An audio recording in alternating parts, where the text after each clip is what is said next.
ओम। माता पिता की पूजा करें या किसकी पूजा करें? एक मैं क्लिप देख रहा था, एक छोटी सी क्लिप थी, किसी ने डाली थी। तो उसमें वाद संवाद चल रहा था, एक कथावाचक जी हैं, उनके साथ एक व्यक्ति का। तो कथावाचक ने कहा कि देखिए, माता पिता की खूब सेवा कीजिए, लेकिन जो नाम जप है, जो जपना है, जो हम प्रार्थना करते हैं, वो हमें ईश्वर की ही करनी चाहिए। नाम जप परमात्मा का ही करना चाहिए। उस वाहिगुरु, उस अकाल पुरख का ही नाम जपना चाहिए। तो उस व्यक्ति ने जवाब दिया कि जन्म तो हमें हमारे माता पिता देते हैं, तो हम उनकी पूजा क्यों ना करें, उनका नाम क्यों जप क्यों ना करें। तो उन्होंने कहा, देखो भाई, जन्म वो कहाँ देते हैं? हमारे जो फिजिकली माता पिता हैं वो माध्यम है वो। लेकिन जो ये हमारे शरीर में जो हमारी आंखें हैं, हमारे नाक, हमारे कान हैं, ये सब किसने बनाया, ये सब किसने दिया? वो तो परमेश्वर ने दिया ना। तो उसने कहा कि नहीं, ऐसे कैसे? वो तो हमारी माँ ने हमारे जन्म दिया, उसी के शरीर से बना।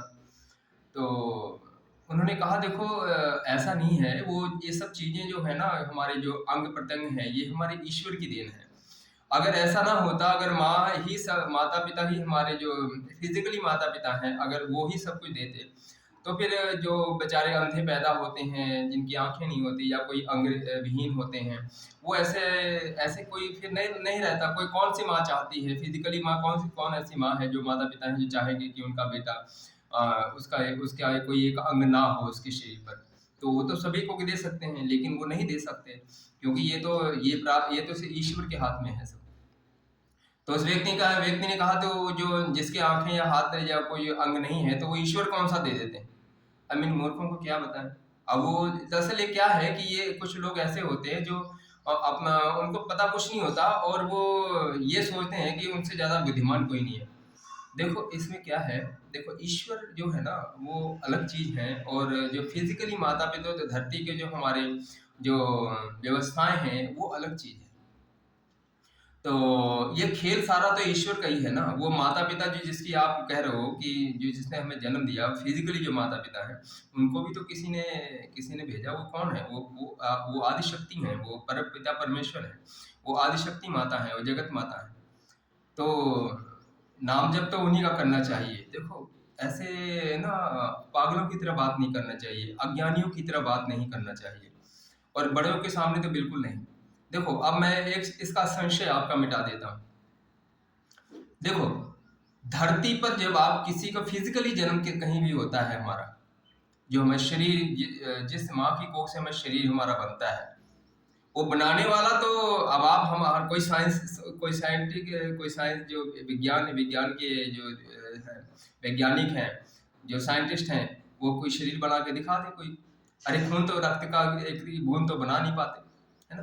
तो वो जो परमेश्वर ने एक व्यवस्था बनाई है, हमारी माँ की कोख, तो हम वहां से जो हमारा शरीर का गढ़ना शुरू होती है, उसका उत्पत्ति शुरू होती है, वो तो ईश्वर की है ना। ये तो फिजिकली जो जन्म देता है, उसकी एक मर्यादा है। और देखो, ये लोग जब भी हमारा शरीर तो छूटेगा एक दिन, फिर आगे जन्म लेंगे। तो ये अब आप नाम जप कर रहे हो इस माता पिता का, और अब जब अगली कोख में जाओगे तो दूसरी माता पिता होंगे, तो तब क्या करोगे आप? उसको छोड़कर उसको जपना शुरू कर दोगे? देखो, हमारे दो माता पिता हैं, ध्यान रखो इस बात का। एक फिजिकली है और एक रूहानी है। समझे कि नहीं समझे? कुछ पई पल्ले। एक फिजिकली माता पिता है जो बदलते रहते हैं, शरीर छोड़ोगे फिर दूसरे जन्म में जाओगे, कहीं और किसी और को माता पिता होंगे, कोई और माँ की कोख होगी, वो ये बदल जाते हैं, ये फिजिकली है। जब भी आप जन्म लोगे कोई और होगा। कई बार ऐसा होता है कि हम जिसके हम पुत्र होते हैं, उसी के हम माता पिता हो जाते हैं। वो जब हमारे बुजुर्ग कहीं मान लो उन्होंने शरीर छोड़ा, तो मान लीजिए हमारे घर में वो पैदा हो गए, तो अपने बच्चों तो ये व्यवस्था, ये चीजें अलग हैं। देखो, नाम जब उन कथावाचक ने जो भी बोला, वो सही बोला कि नाम जब तो ईश्वर का करना चाहिए। देखो, हमारी एक आत्मा है और एक हमारा शरीर है, ठीक है। जो आत्मा है उसकी उत्पत्ति कहाँ हुई है? वो तो परमानेंट है ना, आत्मा तो परमानेंट है, वो सदा है, वो कभी मरती नहीं है। आत्मा तो कभी नहीं मरती। और वो उत्पन्न किससे हुई? कहीं से तो उत्पत्ति हुई होगी ना। उसके भी तो माता पिता होंगे, उस आत्मा के भी तो माता पिता हैं कहीं। तो वो कौन है? वो जगत पिता है, वो शिव है, वो जगत माता है, वही माता पिता है। तो उन्हीं को परमानेंट तो वही है। वो आत्मा परमानेंट है, जैसे जैसे वो ईश्वर ही परमानेंट है।